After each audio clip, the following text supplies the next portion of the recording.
Take it away, Andrew.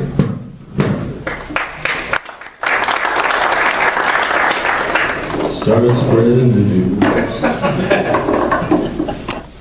Thanks a lot, Lloyd. Yeah, I always am very good at getting a juicy title going to get myself into these speaking engagements. Then I have to write the paper and figure out how to live up to the title. So I've actually shortened it a little bit and cheated, hopefully not too much. But what this is basically is a lot of references that you run into in doing research for another project.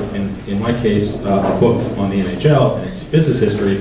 And here I was running into cases of organized crime, mostly gambling. So I wanted to bring those to our attention because this is a great audience for it. Like many of you here, I expect you followed with great interest a few years ago the quest of Jim Balsley to acquire himself an NHL team.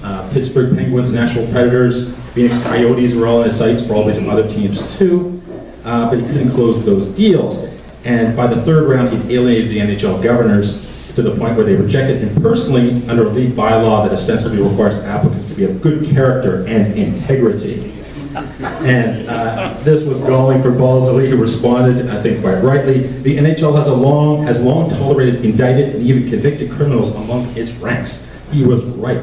Here we have a couple of examples of that from recent history. Ironically, the man who did buy into the Nashville Predators after Balsley withdrew was William Del Biagio III, known as Boots, who is now in jail for perpetuating a multi-million-dollar fraud scheme. I don't have to tell you the story of Bruce McDonald here in the middle, former chair of the Board of Governors, who was convicted of fraud. And of course, Peter Pocklington, recently in the news, now I think being sentenced or having been sentenced for perjury. And of course, these two men and their crime for selling Wayne Gretzky is a whole other category of immorality.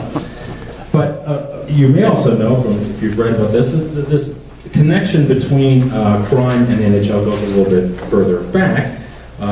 They weren't that exceptional in the era, the post-war era. We know through research of several people that Jim Norris Jr. was involved. I'm not suggesting Jim was a criminal himself, but he was involved through his boxing schemes centering on the IBC in Madison Square Gardens in various questionable characters. Barney Nagler, in this quite interesting book, The Decline of James Norris, The Decline of Boxing, basically talks about his connections to people like Frank Carbo, right, who essentially ran boxing after the war and fixed everything, according to Nagler. But of course, this is a boxing story. Jim was involved in very different sports, and it isn't really necessarily a hockey story. Now, to give us some broader context to this, historian Steve Reese, who writes about baseball in the United States, really looks into the history of boxing, baseball, and horse racing, and he says, I quote, "They were dominated right from the start by professional politicians, generally political bosses, and close associates, either traction magnates or gamblers," right? So he's already at the beginning saying that the kind of people who are attracted to sport in the late 19th century are people into gambling. Of course, at that time, not in today's Ontario, but at that time, gambling was generally not looked upon with very much favor as being something, if not criminal, at least something immoral. I argue with him a little bit that hockey doesn't quite fit this pattern. In Canada, to my mind, the cities are a little less corrupt, machine politics driven, and sports seem a little bit more independent of politics. Many people would argue with that. I may be being a little bit naive, but one of the reasons is that hockey had the support, as we know in Montreal, of the elites, right? The people who ran the show early on, at least. And it's also its facilities. When you're building a hockey rink, it doesn't require you to mow down whole city blocks to build a baseball diamond, for example. It doesn't require you to go to the city council and get permissions. Unlike boxing and horse racing, hockey also doesn't require that you go to the local legislature to make your sport legal, right? So the Americans had this real incentive to involve themselves in politics and maybe pay off a few people along the way. Still, with the emergence of the NHA in the 1910s, we do start seeing a different kind of entrepreneur, someone who is less elite, more interested in sport as a business endeavor, and perhaps willing to extend the range of products and the range of people that they are willing to be associated with in getting that moving. Men like George Kennedy, seen here on the left, the nom de sport of George Kendall, who parlayed his wrestling career into a career in promotion of sport to French Canadians in Montreal. And he was not from the Westmount elite who had created commercial hockey in the first place and built the Montreal Arena, which, as you see here, burned down in 1918, probably a picture you've seen before.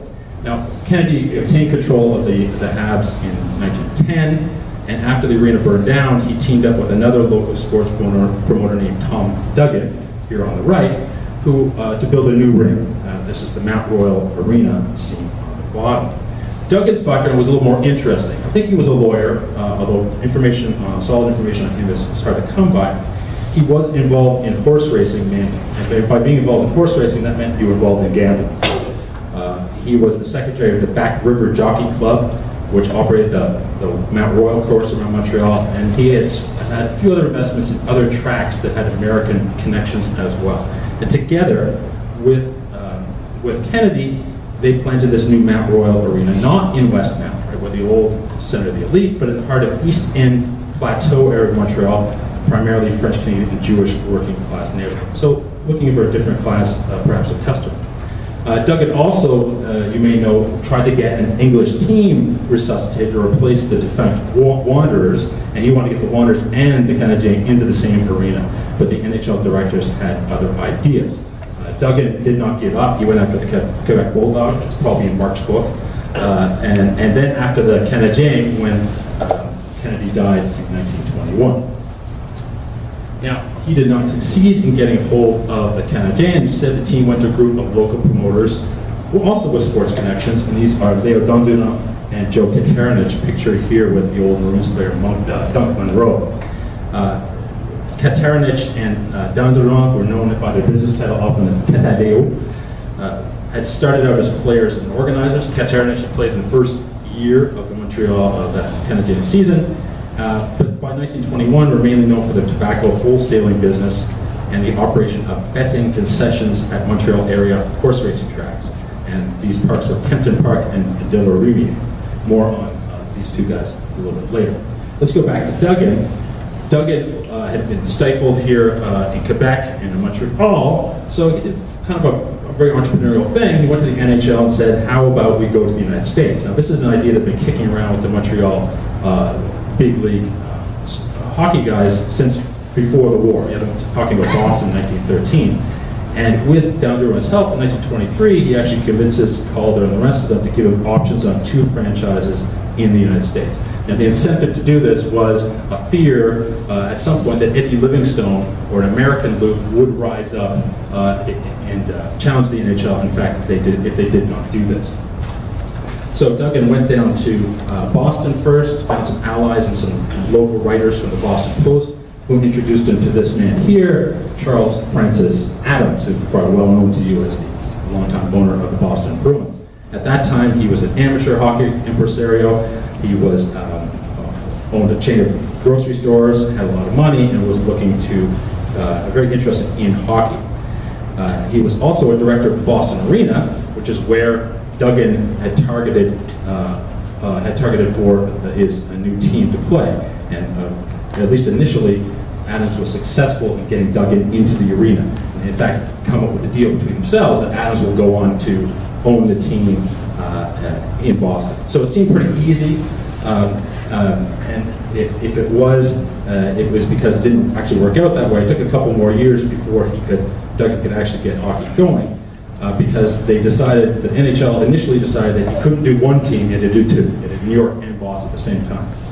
So this is a picture that I came up with, which is, if anyone here is an expert in the early history of the NHL, and you'll be in this room if you're here, this is a bizarre picture. This shows the board of directors of the NHL with Eddie Livingstone sitting among them in 1923. Craig Campbell showed me this picture, and I don't think he understood what it was about. I thought it was pretty strange, too. What had happened is I had the record of this meeting, and then Charles Adams had said in the meeting, oh, I brought around this guy, Eddie Livingstone. He'd like to come talk to us. And it's like Adams didn't know who he was, and the fact that he was the reason the NHL existed was to keep him out. But, so this stunned me, and I wrote about this in my book thinking, well, I'm sure they didn't think it was too great, and they kind of pawned him off. Then this picture shows up with like, let's have a picture with Eddie afterwards. Right? And this is a picture, I mean, he is still ongoing at this point, and after this, still a burr in the saddle of the NHL. So this, to me, is one of the weirdest pieces of evidence I've ever run into as a historian and tried to reconcile with my story. So New York was a tough nut to crack for Duggan. Unlike Boston, there's not really a substantial pro hockey tradition there and not any suitable rink. However, it did have a man named George Tex Rickard, this man in the hat on the left, who was the premier sports promoter of the age. And he ran Madison Square Garden, which is the largest arena in the largest city in the United States. And he was looking for events. Rickard was a very colorful character. He became famous as a promoter of so-called $1 million bouts with people like Dempsey, the big boxing bouts of the early 20s. That had taken advantage of changing boxing law. So boxing was becoming legal in many states in the 20s, probably helped on by a little bit of money to the politicians. Rickard was later reported to have been ignorant of hockey, calling it that darn furrin game. But more than likely, he was actually aware of it because he actually was buddies at one point with Joe Boyle up in Alaska. And Joe Boyle, of course, the guy who organized the Dawson City Nuggets, who came down and played for the Stanley Cup in that famous trek. So Rickard was convinced by another man called John Hammond to choose hockey over soccer. There's a funny story of the soccer guy showing up and having a fist fight. And so being too violent, so Rickard didn't trust them. He took hockey instead because he thought at least the organizers were less violent. I'm not sure how true that is.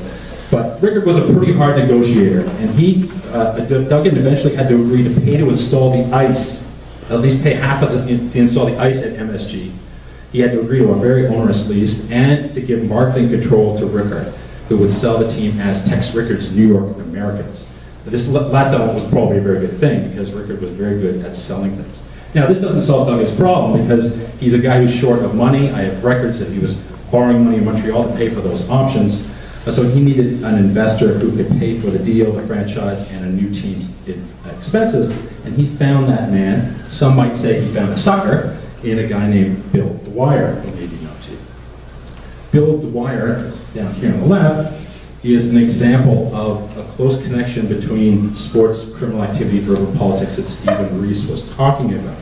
These connections were strengthened by the ratification of the 18th Amendment in 1919, which we well know bans the manufacture, sale, or transport of intoxicating liquors. In response, entrepreneurs like Bill Dwyer bought breweries. He owned one that took up a whole city block in Manhattan. He paid off officials to make sure it kept running and became producing and importing alcohol. By 1924, they called him the King of Rum Row, and he was awash in money with nowhere to spend it. And he loved sport. So somehow he ran into Duggan, probably through their connections as on the horse racing tracks, maybe in Montreal. And Duggan convinced him to put up $10,000 for the Americans franchise, $75,000 to purchase the Hamilton Tigers, $40,000 as the contribution to the ice installation, and $160,000 basically cover the expenses the first year. So that's a lot of money. Now, it was later made clear, which I'll talk about, that Dwyer didn't read all the fine details of what this deal was really about later on. But he had some other problems where he went first. When the Americans, before they even made it back for the first game in Manhattan, he was arrested in a raid on his immense liquor smuggling operations in the U.S. Northeast. According to the New York Herald Tribune, Dwyer was the biggest single figure in the underworld of bootleg finance, with an operation that practically controlled the entire supply of imported liquor, which found its way into the country from the Atlantic seaboard. I've always tried to find connections between him and the Bronfmans, because the Bronfmans, of course, are legendary that they may have smuggled. He was buying a lot of Canadian liquor. It's possible Duggan was involved in that. There's no evidence of it, but he certainly had Canadian connections. Also arrested along with him, if you look through the names, was one of Dwyer's partners, a guy named Frank Costello. If that name seems familiar, it's because he later became infamous as the head of the Luciano organized crime family. So this was all the same people that we associate with 1920s organized crime. Now, Dwyer does look like a happy guy here, and he's often portrayed as a somewhat jolly fellow, a sportsman, man who loves racing and hockey. He was a real gangster. He tried to have a competitor, Legs Diamond, murdered in the street. That's Leg at the top right. This hit apparently had the approval of Arnold Rothstein, they're pictured in the middle, who was another gambling and bootlegging czar who became famous for helping fix the Black Sox scandal in 1919. And for those watchers of Boardwalk Empire, you've seen him represented on that show as well. And Tommy Gorman, who was a longtime Ottawa Senators coach and owner, but at this point became Americans manager. But he later suggested Dwyer to actually use an Americans hockey game to provide himself an alibi for the murder of Rothstein. And Right? So hockey was well integrated into the organized crime business scheme. Now, did the NHL directors know this? Sure they did. I mean, it's possible that at this point, they probably weren't vetting new owners. Duggan had sold us, he had the cash, that was good enough for him. But they were fully aware of what he was about. Frank Ahern, the auto owner, later wrote to Conn Smythe of Toronto Maple Leafs that he recalled a scene at a governor's meeting at the Lincoln Hotel in New York. And this is in the 1920s, late 20s, we're not sure when. He said, Bill Dwyer was to be our host at Dinty Moore's for lunch, and he invited you and I to walk over there with him. I was sitting beside Frank Calder at the lunch, and he was horrified at our walking several blocks with Dwyer. He said to me, "Don't you fellas know he got a bullet through his overcoat last week?" So the owners were aware of this. The players, Frank Calder was aware. The players were also keenly aware. Frank Boucher of the Rangers actually stayed with his family at the Forest Hotel. It's the hotel that Dwyer owned. Many of the Americans and Rangers players stay there. And Boucher remembered seeing and meeting a number of dark, attractive, well-dressed men with wide-brimmed hats and gleaming shoes, including Legs Diamond, Dutch Schultz, and the writer Damon Runyon. Boucher called it the most unusual cast of characters I ever encountered. Believe that.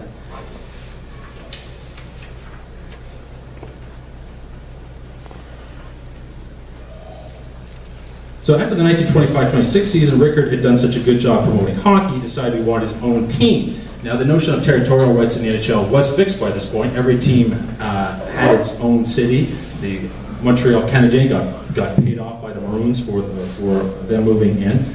So it was unclear how the Americans would agree to this. Well, it turns out they weren't going to disagree because part of the deal that Rickard, he was a smart negotiator, he had written in the deal with Duggan that he had to agree and support Rickard if he wanted his own team. So after 1 year, he decided to get his own team, which he decided to name the New York Giants. He actually registered the team as the New York Giants, but as soon as someone came up with this term, the Texas Rangers, he immediately thought, oh, I like that. And so the team was never known as the Giants.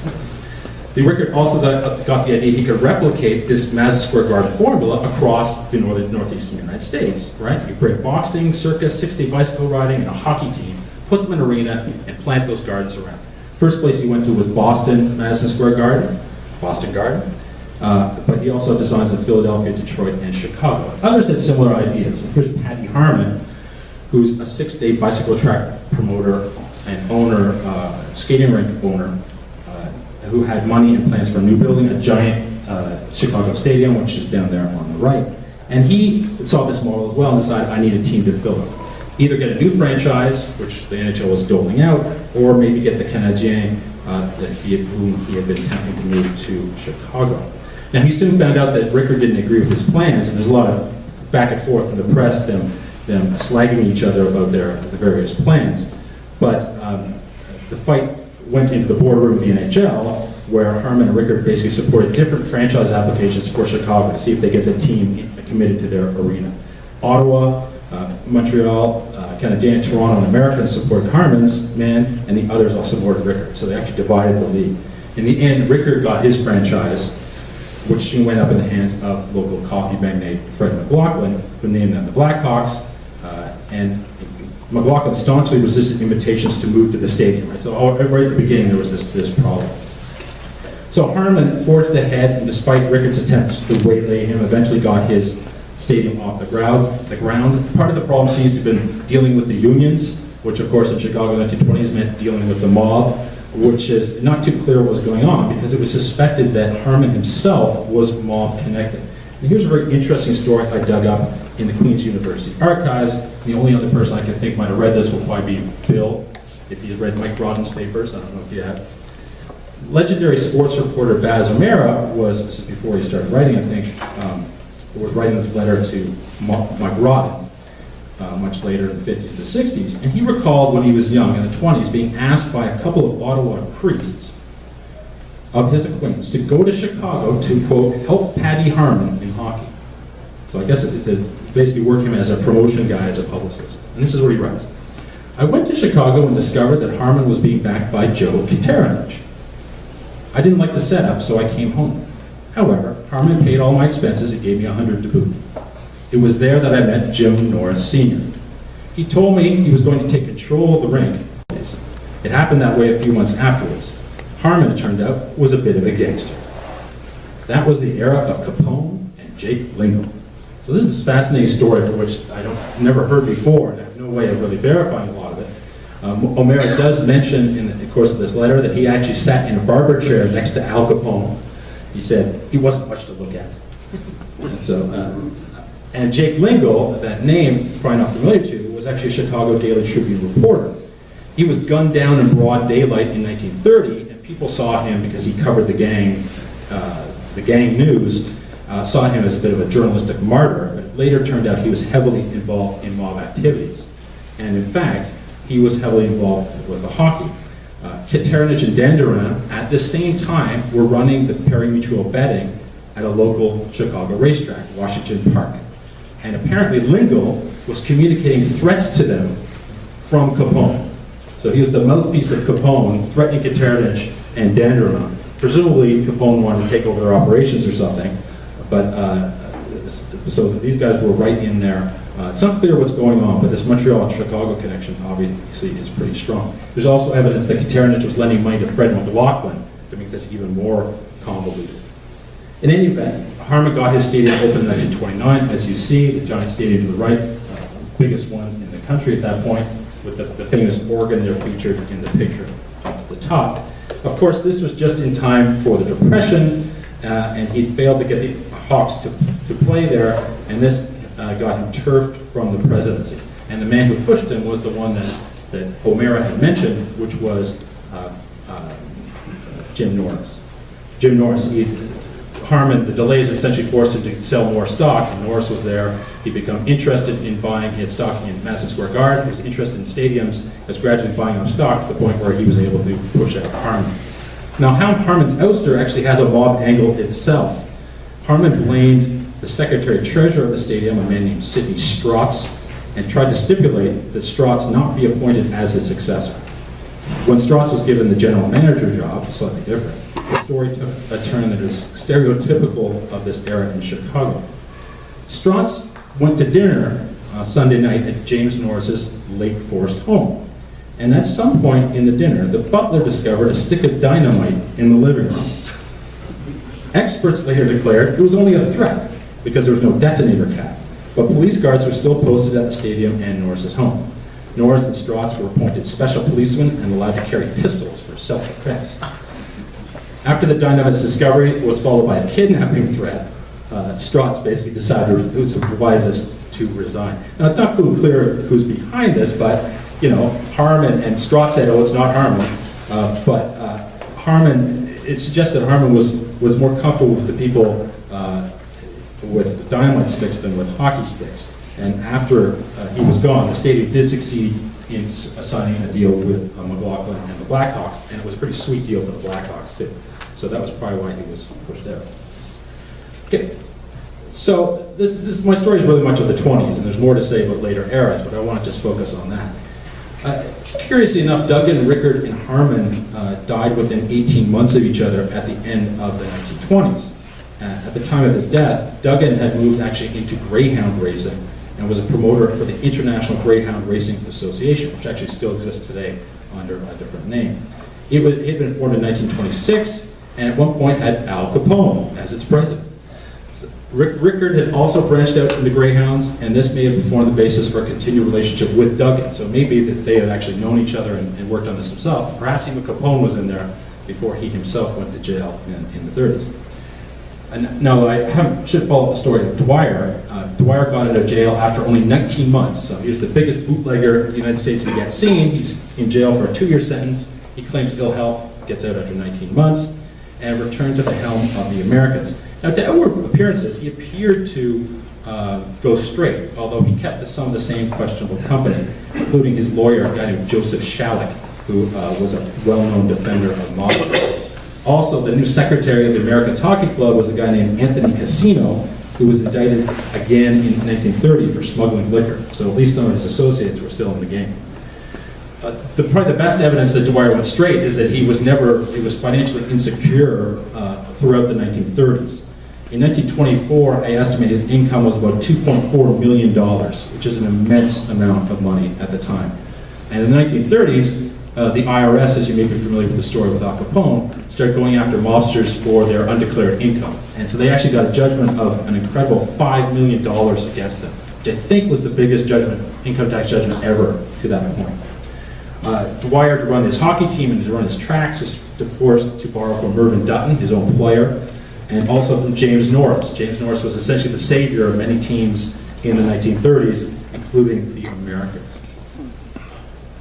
So, when Dwyer was forced to relinquish the Americans in 1936, the NHL was well established, although its continental footprint had shrunk from 10 to 6 clubs, as Earl told us earlier, gone back and forth, from 4 to 10, back to 6 by 1943. But there's an important theme here as well, aside from the interesting stories. I think the speed and success of the expansion depended on these networks of media journalists, but also of sports through horse racing, gambling, and, in the case of Dwyer at least, crime. We have horse racing entrepreneur Tom Duggan, bootlegger Bill Dwyer, possible mobster Patty Harmon, gambling impresarios Joe Katarnich and Leo Danderon, and they all helped determine the future of the National Hockey League. And this is an important moment, because in the background, or as we discovered, in the foreground, was Eddie Livingstone and some of his ideas about challenging the NHL and how he might take over, outmaneuver their 7 strategy, if you want to call it that. So, with this in mind, dealing with people that were less than upright was perhaps a commercial necessity, you might be able to argue.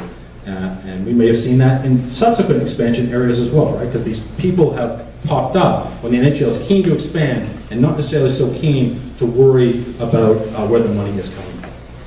So perhaps if Jim Balsley had appreciated this, he might have figured out how to get into the NHL. He might have taken advice from Ottawa Senators owner Eugene Melnyk, seen here, who himself was fined over $1 billion by various securities regulators, and was also, curiously enough, another tradition long involved in horse racing.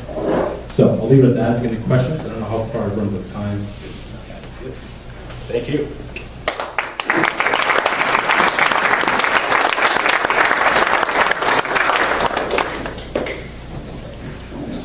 Bill, yes. You didn't touch on one of the Canadian favorites, Pal Pal. Was he sort of small change compared to the international monsters? He was a resident of Kingston.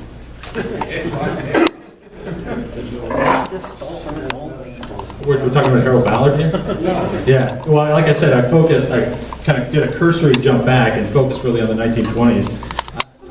It was, yeah, I don't know, there's another guy who went to jail along with Stafford Smythe for essentially getting people to renovate his cottage, on the MLG dime. So yeah, there are other examples of this. I don't know if I've skipped over intentionally anyone else.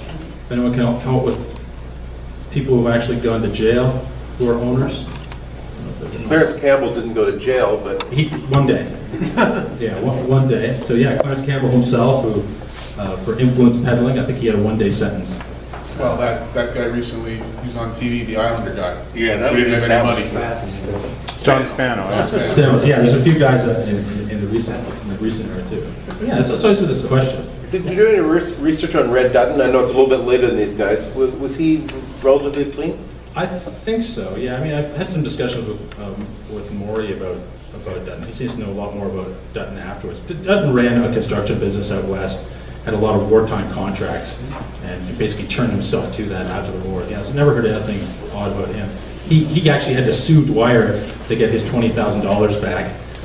I found this lawsuit somewhere where he, I don't know if he ever did it. And he essentially, you've maybe know the story, hangs around running the team with the understanding that he might get a team after the war. He'll be able to resuscitate Brooklyn. And he becomes a president when he decides he doesn't want to do that. So, yeah, basically isn't much of a fan of the NHL thereafter. What? Since we're throwing mud at people. Sure. Have you found any suggestion that Tommy Gorman might have been connected? Because it's interesting that he goes from Ottawa in 1925 to the New York Americans. Yeah. And then about 1929, all of a sudden has to leave the country, go to Agua Caliente, Tijuana, with the racetrack. And then when he's out of the hot water, pun there, he goes back to Chicago.